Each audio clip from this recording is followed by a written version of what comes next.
All right, welcome into the Field Vision Football Podcast. We are also live on YouTube and X. Pleased to be joined by Sasha Bushka, our Director of Growth. Sasha, how you doing today, big dog? I'm doing great, Felix. Excited to be here with the Dong Master himself. What a wonderful way to start off the pod, the live stream, all that good stuff with Matt Modi, the Dong Master himself. Matt, how are you doing today, big dog? I'm good. I appreciate the call out. Yeah, it's funny. I got married last fall, and the maid of honor, the wedding speech she gave, she says, "When I think of Matt, I think of the Dong Report," was an exact quote. So sometimes you're just famous for certain things. You can't help it. But I'm good. I appreciate you guys having me. Absolutely. We're going to get into all things gambling, and we're going to talk a lot about football, obviously. I want to start with the most recent news coming out of the weekend, the NFL draft happening. Just real quick, let's talk about Shedeur Sanders. How do you feel about the maelstrom, if you will, just around this entire situation? Obviously, being a draft expert is impossible, but just with this mess, how do you feel about it? Yeah, it feels a little bit gross that he fell as far as he did. Obviously I can't pretend that I'm in those meetings, and it kind of seemed like the teams at the top of the draft, who like the Titans and the Browns, had good things to say about him. Like, I forget who was who, but one of them said he's a good kid. One of them said he came across well. And then the teams later in the drafts, like I know he reportedly had a bad interview with the Steelers. He had a bad interview with the Giants, where they asked him to do some prep work. And like he didn't really study for it, and he didn't really handle that situation well. So it kind of felt like Shedeur thought he was going top 2 and made sure he was on his best behavior for those teams, and everybody else he didn't really seem to give the time of day to. Does that mean he should fall to the 5th round? Absolutely not. The fact that Dylan Gabriel went at the end of the 3rd round, early 4th, whatever it was, and Shedeur went after him. Obviously, both got selected by the Browns, which was a little funny. Yeah, I don't know. Like I said, it just felt kind of gross that he fell as far as he did. Teams like the circus, but what would the circus really be? They'd get asked about it in training camp, and then it would probably just be done with that after like 1 week of training camp. You know what I mean? Yeah. All things considered, though, do you think, given that he went in the 5th round, Shedeur actually kind of got lucky to go to a place where he's going to be able to compete for the starting job, or at least have a chance to play this year?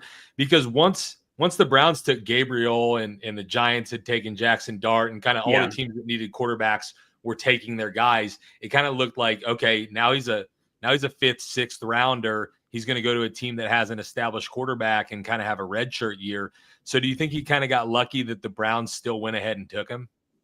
Yeah, I do. I think he's a better prospect than Dylan Gabriel, and that's not a hot take. Any analyst you look at would say the same thing. And then he's got to beat out 90-year-old Joe Flacco and Kenny Pickett. Like, if he is going to amount to something, it's not a bad situation for him to be in. And I think, with Shedeur, the biggest thing was like, he's good when he's on schedule, but he's not good when he's off schedule, and he doesn't have the greatest arm talent. He's not the most athletic.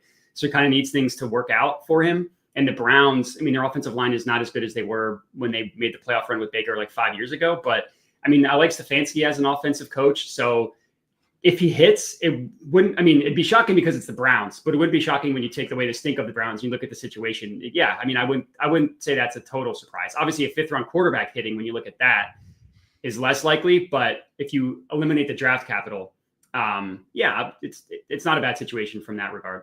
Well, I even think the more difficult part about that is, like, when you look at that division, when you play every one of those teams twice a year, you got to face, well, let's say Shedeur works out and he's great on time. We had him comped to Brock Purdy before the draft, but You got to face off against Lamar Jackson, Joe Burrow, and the Steelers. I know they don't really have a quarterback, but TJ Watt is a dude. Like, Alex Highsmith is a legit dude as an edge rusher too.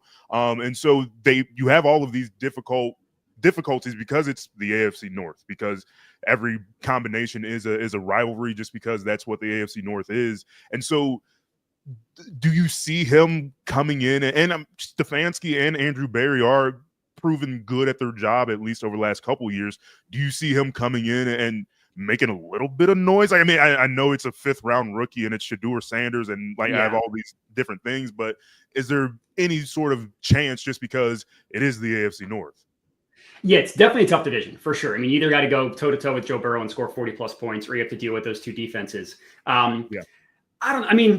Is he better than Deshaun Watson? Yeah, he is. And the Browns are not that far removed from Joe Flacco having that magical run at the end of the year, and they made the playoffs. Obviously, they got kind of, they got blasted in that first round against the Texans a couple years ago. But I mean, Flacco was putting up numbers with them. And again, it's a proven offensive system. I think if you can keep him on schedule and you can keep him protected, I kind of comped him. Purdy makes sense to me. He thought he was like Derek Carr, in my opinion. When things are right with Derek Carr, he's not terrible. When you put him in a situation like with the Saints last couple of years, then yeah, you're not going to get the best out of Derek Carr. So, I mean, I wouldn't put it as likely, but yeah, is it possible? I don't think it's I don't think it's zero for sure. Mm-hmm. Not terrible is always the ringing endorsement we're looking for. Yeah. Let's shift gears off of Shedeur for a second. One of the amidst all of the home run tweets, one of the things you tweeted out during the draft was about the Falcons moving up and not necessarily agreeing with that decision. So on one hand, they got 2 edge rushers in the first round, which the Falcons have desperately needed for a long time. On the other hand, they moved up a few spots to get a guy and gave up next year's first round pick. So do you think they're going to end up regretting that decision? Yeah. I mean, what are we doing here? The Falcons have had 7 straight losing seasons, and they traded a future first round pick to draft a guy that had a lot of question marks. I mean, I forget the exact numbers. I should have pulled it up, but he played, I think, less than 40% of the snaps. He didn't play on first down. He's like a pass rush only guy. And there's questions about his, how coachable he is, questions about like effort and stuff. And to trade a future first round pick for that guy, I think is terrible business. I think that it's kind of a GM. I mean, last year they signed Kirk Cousins and then drafted Michael Penix. And obviously the Penix pick, it looks good now, but there's no way both of those selections were going to work out. And then a couple of years ago, they drafted Kyle Pitts. You look at that top 10, it's like a Hall of Famer after Hall of Famer, and then Kyle Pitts. So I feel like it's a GM that's kind of just in over his shoes a little bit, not 100% sure what we're doing there. And then, yeah, giving up a future first round pick, I think is terrible business. I'm almost never giving up a future first unless it's for a quarterback or you're getting like a proven veteran player. But trading, I mean, and also in context, the Giants gave up like a third, like the draft capital of like a value of a third round pick when they traded up for Jackson Dart. They traded up for a quarterback. That was the pick right before the trade up, or 2 picks before James Pierce. I don't love the player. I hated the value. I would have hated it if they traded up for Malachi Starks or whoever went at the end of the first round. It's less about the player, but also the player's got a ton of question marks. So I thought that was terrible business from the Falcons' perspective.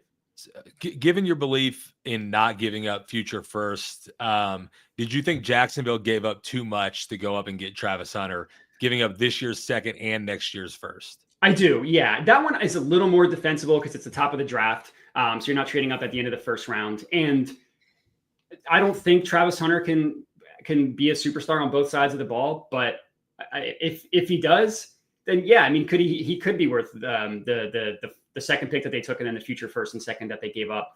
If I was the Browns, I probably would have done that trade.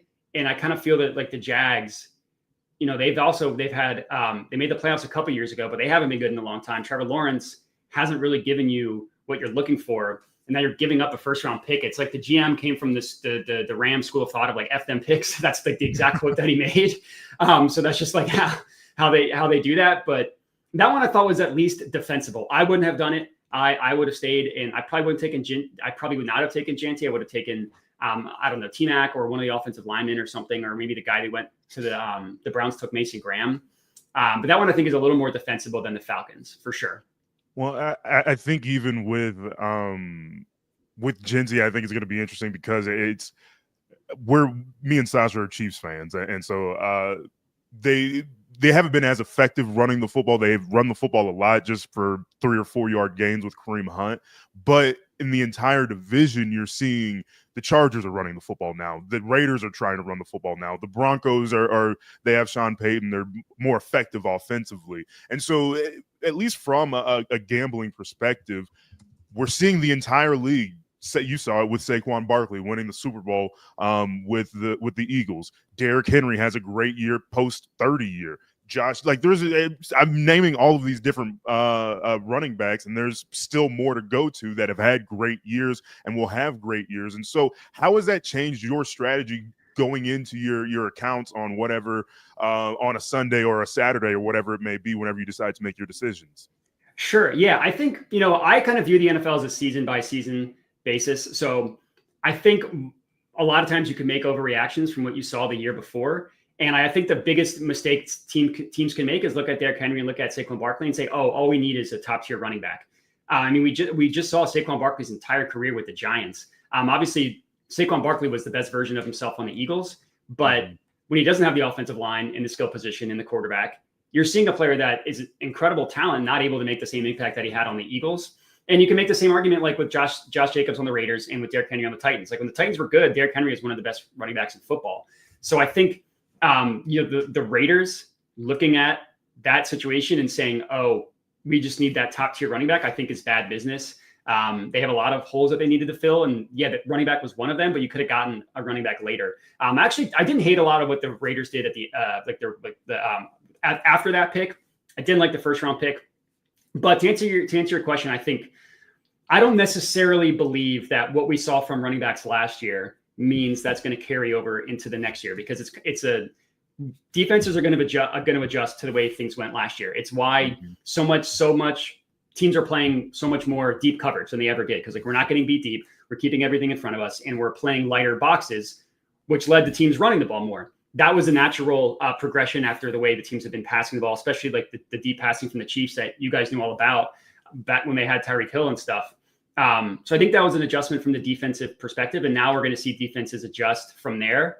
And we'll see. I mean, it could be a couple years in a row where the running backs are having the same impact that they had last year. But I try to give it like a month of a football season before I'm really trying to see what the trends of the season are.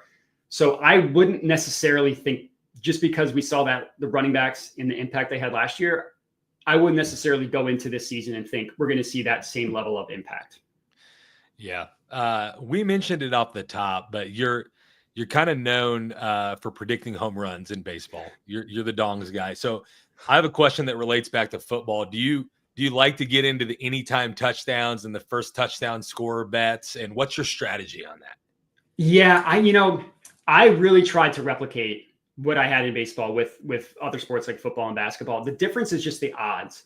The guys that are the most likely to hit a home run are plus 200 or higher, almost 100%. Even Aaron Judge today is plus 240.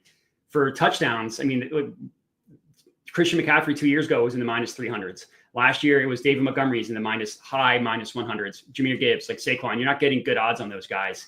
And the guys that you are getting good odds on, obviously it's harder to predict. So my way of trying to replicate home runs with football was just taking like yardage stats, passing, rushing, receiving, and just pump the numbers up. So if a guy's over under pretending was 64.5, all right, whatever his odds at like 70 plus, 80 plus, 100 plus receiving yards. Because a lot of times books, and this is like part of my betting ethos, is books they'll price in the median outcome, but they'll never price in the ceiling. So I think you can find a lot of value on guys that have that boomer bust potential. And then you look at guys that are set up for success and due for some positive regression. And those are the spots that I try to target. So it's less so the anytime touchdown, to be honest with you. I tried to get in that market a little bit with not a ton of success, if I'm being 100% honest. Yeah. I was going to ask what's easier, predicting home runs or touchdowns, but I think you answered that. I'll follow up on that. The NFL betting market is generally considered one of the sharpest markets in the world, if not the sharpest market in the world. Like, the odds makers don't miss a lot. So you mentioned one strategy there, but where are some areas in the NFL where you think the market can be mispriced and there is opportunities for gamblers? Sure. Yeah. I think it's really, really easy to fall in love with what you've seen recently. So Mark Andrews had 2 games in a row where he deuced last year. Nobody wanted to touch Mark Andrews. He ended up having a really good season. So I think people overreact to the last thing that their eyeballs have seen. This guy stinks, this team stinks, or, oh, I'm betting this player's over. I just watched them go off in prime time. So I tend to find the best value. I call it fade recent results. Basically, the strategy is betting the opposite of what you've recently seen. It's obviously not 100% of the time you'll see guys go on multiple game runs or multiple game cold streaks. So I'm not going to pretend it's as easy as, oh, this guy had a good game last week. Guess what? I'm fading him this week. Obviously, there's a ton more that go into that. But I tend to find those are the most undervalued markets. So it's not a specific market. It's betting on, knock my headphones out. But it's betting on the opposite of what you've recently seen. Like if a receiver had a really tough matchup and didn't do well, the next week's got a cupcake matchup. It's like an easy positive regression. And I find that the books, I mean, the books is all just based on what money's coming in and what's going on. So that's what they're reacting to. And I just generally think that those types of situations are undervalued. Right. So, looking towards next season, and being that we're coming out of the draft, if let's say we just got done talking about Ashton Genty, who's going to be the rookie that you're looking at the most? Like, maybe I will bet an anytime touchdown or bet his over on yardage or whatever the case may be. If it is Ashton Genty, he probably will get a ton of carries with the Raiders, or if it's whomever else that comes to your mind. So, yeah. So, I didn't love the Omarion Hampton pick to the Chargers. You know, I felt that Matthew Golden would have been a better value there. I love the player, and I think he's a prime target for someone in the second half of the season. So I won't necessarily week one be betting his anytime touchdown because they got Najee Harris there. sure. But we know that Greg Roman and we know that Jim Harbaugh want to run the football. And I think by the end of the season, like for fantasy purposes, I think that Hampton could be a league winner. I think that towards the end of the year, he's going to be one of those guys where you're going to see a shift as the season goes on, where he starts getting more and more of the work. And I could see somebody that, like, if you're able to catch the shift while it's happening, as opposed to after it's happening, you could find a lot of value on. I also really like the Patriots, the Trent Henderson, I believe was the guy that went to the Patriots. He's got to split time with Ramondre Stevenson, but Stevenson's got a fumbling issue. Like if he fumbles in week 1 or 2, Vrabel's not going to stand for that. It's the classic Belichick disciple thing.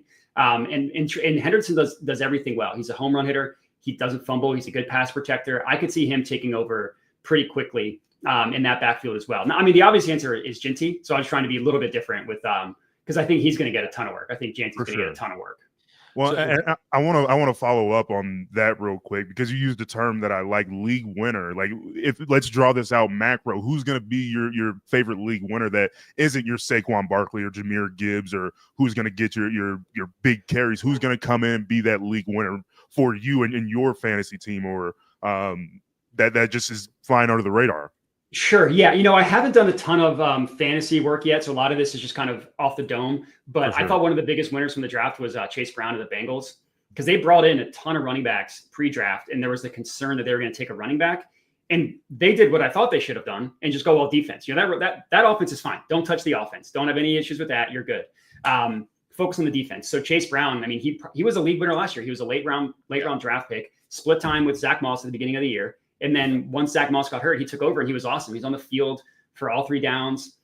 He can catch the ball. He's good in running the ball in short situations as well. So, you know, I can't tell you, but like with ADP and stuff, I don't know where he's going. So, you know, if he's going 3rd overall, then yeah, sure, he's not going to be a league winner. But I think he's going to be a little bit undervalued, even though he was as good as he was last year. That was going to be my question: is with the end of last year with Chase Brown too pricey to get your hands on this year? I know last year him and Zach Moss were going kind of in similar spots in drafts, and Zach Moss looked like he was the right pick early in the year because he was getting the bigger workload. But then once he got hurt, Chase Brown really took off. So, and he doesn't have as much competition going into this year. Just looking at it from a rookie perspective, you mentioned a couple of running backs there. If you had to guess, who's your offensive rookie of the year this year? I think it's probably going to be Travis Hunter, to be honest with you. He probably's got the best odds between him and Genty. But I just think that the Jags, I mean, Trevor Lawrence, like, he can support 2 wide receivers. Like, I love Brian Thomas Jr. I mean, you think he's going to get enough snaps? I do. Oh, okay. And I just, you know, from the Jags perspective, he traded up for this guy. That press conference, when they only talked about him as a receiver, didn't talk anything about him as a defensive player. So I think that they're going to work him in as a receiver first. And I think that if, let's pretend he plays limited snaps, then they're going to be high value snaps. Like, all right, Travis Hunter's on the field. Let's see if we can find a way to get him involved. And I just think that when you make that big of a splash, trading up for him, I mean, Heisman winner, one of the biggest names in the draft, I think that you're really going to make it a point to use him. I mean, that team lost Christian Kirk, they lost Evan Ingram, and they still have Gabe Davis, but that's it. Obviously, they don't have Calvin Ridley anymore either.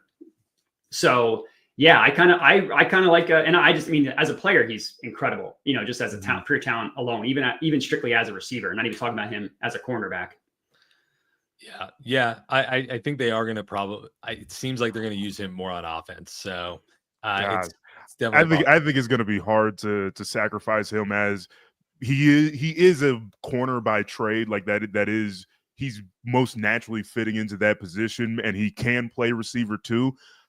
I just think that you're kind of losing a little bit if you have him play offense more than as your fifth or sixth receiver or whatever the case may be. One thing to think about though is if he was coming in and he was just the receiver and he's the number 2 pick in the draft, the price you would get on him as offensive rookie of the year would be not great. Like you'd probably still get plus money because Cam Ward's the number 1 pick and all of that. But the fact that there's the factor of him playing defense and you don't know which one he's going to play very well, you might get a pretty good price on betting on him. Yeah, you're not going to pay what you had to pay for Marvin Harrison Jr. last year. Right. I know you're an Eagles fan, Matt, which is great considering Felix told you we're Chiefs fans. So I'm just going to flash up the EPA game flow of the Super Bowl here from Field Vision Pro. It looks pretty good for the Eagles. But my question's around Jalen Hurts. You posted something recently about kind of the reaction to his pick back in 2020 and how you kind of hated the pick too, but now they're Super Bowl champs. Happy to be wrong. My question to follow up on that is there more in the tank for Jalen Hurts, or have we kind of seen the best we're going to see out of him? You know, I think that one of the biggest misconceptions around the Eagles after they won the Super Bowl was, for me, I don't know, 75% of their games, their passing offense looked like a complete wreck. I mean, we're not far removed from the Packers, where I should have pulled up the stats in front of me because he had a good start to that Packers game. I think he threw for like a net 80 passing yards when you take out the sacks. Against the Rams, you can take that away because obviously Saquon blew up and because that was the snow game. But he did not look good in that game against the Rams either, especially after he got hurt. And then he plays his best 2 games of the year against the Commanders, whose defense was not good, and against the Chiefs, who, you know, if the Chiefs offense was able to do anything, who knows how that game is different. I mean, the Eagles had so many chances on offense in that game because of their defense. I mean, they got a pick 6, obviously. They got the interception at the goal line that they scored off of. Basically another pick 6. Yeah. They were up 24-0 at halftime. They had 2 offensive touchdowns. One of them was off the short field. Only one of them was legit. And, so anyways, and then they lost Kellen Moore, who obviously went head coach of the Saints. But I think that one of my hottest takes after the season was, I think that the Eagles passing offense is going to be much better than it was last year. And I only say that's a hot take because they won the Super Bowl. People are going to say, "Oh, you're like, how are they going to be better than that?" But it was all because of their running game. I don't live in Philly, so I don't go to a ton of games. I was at the game against the Panthers. That offense was broken. I mean, AJ Brown was mad. He was complaining after the game. That was when they had the whole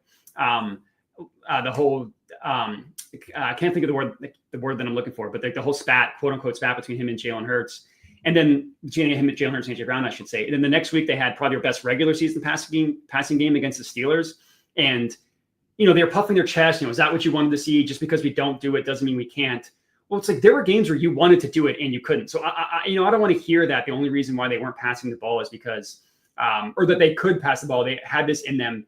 They just chose to run it because there were games where they started slow. They were a horrible first quarter team. That's generally when you pass the ball more in the first quarter. So, I don't necessarily know if we'll see as good as the season as he had in 2022, the year they lost to the Chiefs in the Super Bowl. That probably will be his peak season. But I do think that we are going to get a better Jalen Hurts than what we saw last year. I did not think that it was that big of a loss losing Kellen Moore because his job was supposed to marry the run game and the pass game. And the pass game was out of sorts for, like I said, 75% of that season. He just happened to play his best 2 games in the last 2 games of the season, which, 2 pretty important games. So I'll give him credit there. Yeah. The Eagles used their first 5 picks in the draft on defense. Did that surprise you at all? Or is it just kind of keep the defense young, keep it cheap, use draft capital there? A little bit. I thought that they could have gone running back in day 3. I did not think at day 2 or 1, definitely not day 1, obviously. And I would have been really surprised on day 2. But I could have seen, because right now they're behind Saquon as Will Shipley and A.J. Dillon. And A.J. Dillon might not even make the roster. They did have an undrafted free agent who people are high on. I'm not going to pretend to know a lot about an undrafted free agent. That's just reading what the reports are. The one position that I'm surprised that they didn't get earlier was tight end, because there's been a ton of smoke about them getting rid of, they're talking about Dallas Goedert like he's not on the team. the way that they talk about him. It's like they traded him or cut him or whatever. And he's on the roster right now. The issue is he's due $14 million and none of that's guaranteed. And Eagles don't want to pay that much. And Dallas Goedert wants his $14 million. So all along, people thought that he was going to get cut or traded. The draft came and went. They didn't get a single tight end. The board just didn't kind of fall their way. Like if one of those second round picks fell to them, Mason Taylor or Terrence Ferguson or Arroyo fell to them, maybe they would have drafted him, but they didn't. So that's probably the biggest surprise was the tight end. And then offensive line, they're always going to value the lines of scrimmage. It's just kind of how the board didn't fall, how the board didn't fall to them that way. But I'd say the biggest surprise is them not getting out of the draft with a tight end. Yeah. Looking at the NFC East as a whole, and obviously Washington seems to be the biggest threat to Philly within the division, but seeing what New York did, if things work out, they got Abdul Carter and Jackson Dart in the first round. That's 2 fifth-year options. And it's Dallas. You kind of whatever. They're who they are. Sure. So do you see any type of threat really? Like you seem very confident in the overall future of what the Eagles are going to do next year, but do you see any type of threat other than Washington? And even then, do you see them eclipsing Philly? Yeah, I really didn't like the Giants. I just don't like Jackson Dart as a prospect. So them trading up from they didn't give up a lot. So I'll give them credit there. And I like the Abdul Carter pick, but to me, that just reeks of a GM and head coach trying to save their jobs. Oh, look, we traded up for this young quarterback, even though we've seen time and time again that teams have no issue firing their staff while drafting a rookie quarterback. We've seen that all the time. I don't think he's a good prospect at all. Like you don't see him make a lot of high level reads. Everything he does is wide open. The arm strength is his deep ball is pretty, but how often are you chucking a 60-yard deep ball? You know what I mean? It's like we fell in love with Zach Wilson at the combine. And that was the biggest comp that people had with Zach Wilson. So the Giants, I have zero concerns about the Giants. Their defensive line is going to be good. That's fine. But like nothing else. Between the two, I kind of think that the Cowboys are being slept on a little bit. Obviously Dak got hurt. He missed the second half of the season. I like their draft. Tyler Booker, I'm never going to blame a team for going offensive line in the first round. And Tyler Booker was thought of as the best pure guard prospect in the draft. They got Ezeraku in the second round, who had a lot of sacks last year. He fell in the draft. People thought that. I know a lot of Eagles reporters and people that I follow thought the Eagles could have drafted him at the end of the first round. Dallas gets him in the second round, and then they got they got a cornerback in the third round that I like as well. Obviously, the running back position, I think Javonte Williams is their starting running back. I think the guy they had last year is better. The guy, his name's escaping me, but the guy who went and signed with the Panthers, I think is better than Javonte Williams. And then the Commanders, it's always dangerous when you have a team on the rookie or a team with the quarterback on his rookie contract. But I don't like 90% of what the Commanders did this offseason. Like they had a ton of cap to spend and they spent it all on older guys like Deebo Samuel. I don't really like, they didn't make a huge splash. James Daniels is good enough for that. None of that stuff could matter. And I don't mind Dan Quinn as a head coach, but I actually think that and the NFC East hasn't had a repeat winner since like the Eagles in 2003 and 2004. So if you're just betting on that continuing, it's not going to be the Eagles. I actually think that the Cowboys are a little bit undervalued. Yeah. All right. Awesome stuff. We'll get you out of here on this. I'll bring it full circle, Matt. I'm looking to dabble today. I need someone that's plus 400 or more that's going to hit a dong. All right. So he came to the right place. I got 4 that were all plus 400 or higher. Parlay them all? So I play them straight. I know if you want, I'm not going to, however anybody wants to play it. I would probably say my favorite one of all the guys, probably going to go, I'm between 2. I want to go with Vladimir Guerrero Jr. He's plus 500 at FanDuel when I last checked. People don't like to bet guys the day after they hit a home run. That doesn't scare me off. I'm looking for guys that are hot at the plate. And the biggest thing with Vlad, he's always been able to hit the ball hard. And when you're in the nitty gritty like me, like people that know home runs know what I'm talking about, he can hit the crap out of the baseball. He's never been able to get the launch angle consistently high enough for it actually to clear a fence. He did that yesterday, and he had 3 hits that were above 100 miles an hour off the bat that were all 30-degree launch angle or higher. One of them traveled 400 feet, with no doubt, or home run. Another one traveled 370 feet. The other one had a little bit, he got under it a little bit too much. It was too high of a launch angle. If you're telling me 3 times Vlad hit the ball 100 plus miles an hour off the bat, all 3 of them were put in the air, I'll take my chances. He's going up against Lucas Giolito, who hasn't pitched in the MLB since 2023. And when he did, he got smoked. So I'm not expecting that much out of the pitcher. So yeah, give me Vlad. It's a chalk name, but plus 500 is not chalk odds. Yeah. I put, as you were talking, I bet it on DraftKings. So little launch angle on talk. You, man. Little launch angle talk on the Field Vision Football Pod. Something you didn't know you were going to get today.